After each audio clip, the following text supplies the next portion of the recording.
5 peak engineers in anime. This will be an interesting list because I created it. So first one we have Kaseki. So Kaseki from Dr. Stone, he built Senku's steam engine and advanced crafting tools using Stone Age methods.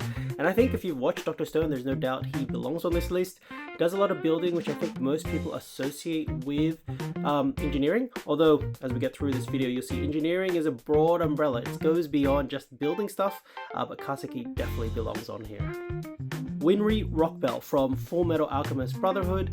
So she designed and maintained Ed's automail prosthetics and made sure that it was combat ready. She also modified it and made changes, upgraded it. She learned stuff along the way as she went through different towns and found different automail. Her passion was undeniable, so you got to give props to her. Next is Leeron Littner from Gurren Lagann. If you know, you know. He reverse engineered Gunman and kept Gurren Lagann operational. And if you know the power scaling of Gurren Lagann, that's no small feat.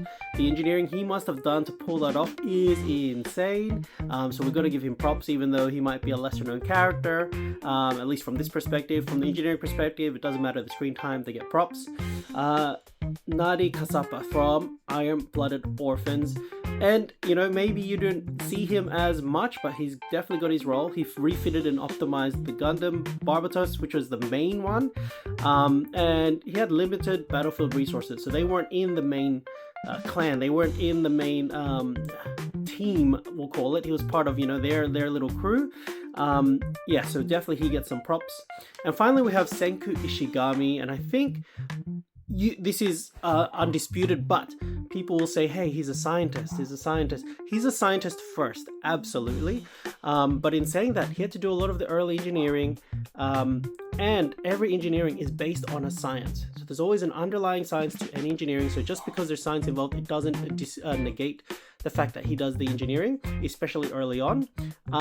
And engineering isn't just the physical building, although he does the building. So yeah, Senku definitely gets props for this. He's a scientist first, but yeah, he's definitely a peak engineer. Anyone missing? Let me know, and we'll continue the series and I'll cover more peak engineers in anime.